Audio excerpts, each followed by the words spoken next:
चंद्रपुर की हरी भरी घाटियों के कोने में रहती थी मेहर, एक खामोश तन्हा लड़की। माँ बाप के जाने के बाद उसे विरासत में मिला था अंगूरों का पुराना बाग, वहीं उसकी दुनिया बसती थी। वो हर सुबह अंगूर तोड़ती, बाजार में बेचती। गांव वाले उसे सिर्फ अंगूर वाली लड़की कहते, मगर किसी को नहीं पता था उसकी तन्हाई कितनी गहरी है। एक दिन बाग में उसे दिखी एक अजीब सी चिड़िया, नीले सुनहरे पंखों वाली, बड़ी बड़ी आंखों से उसे देखती हुई। ना उड़ती ना डरती, बस चुपचाप बैठी। पहले मेहर घबराई, पर चिड़िया की आंखों में एक दर्द सा था। धीरे धीरे उसने उसे बाग में रहने दिया। दिन बीते, चिड़िया रोज आती, शाखों से अंगूर तोड़कर गिराती, जैसे मदद करती हो। मेहर उससे बातें करने लगी, जैसे वो सब समझती हो। काश कोई मेरा भी होता।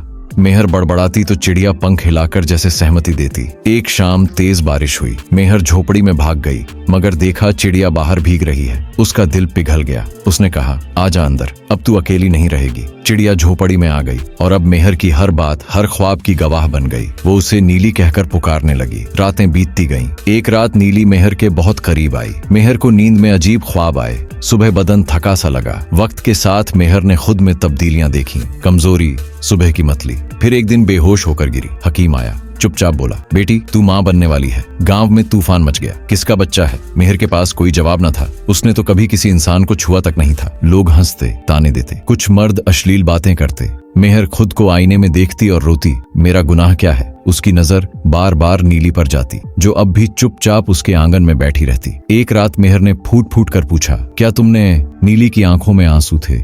उसने पंख गिरा लिए, जैसे इकरार हो। एक दिन गांव में एक बूढ़ा फकीर आया। उसने सच बताया, ये कोई मामूली चिड़िया नहीं, बल्कि एक इंसान पर डाली गई सदियों पुरानी सजा है। किसी जादूगरनी की बद्दुआ से परिंदा बना दिया गया था, और जब कोई सच्ची मोहब्बत उसे अपनाएगी तब वो फिर इंसान बन जाएगा। रात हुई। मेहर ने देखा, नीली की जगह एक नौजवान खड़ा था।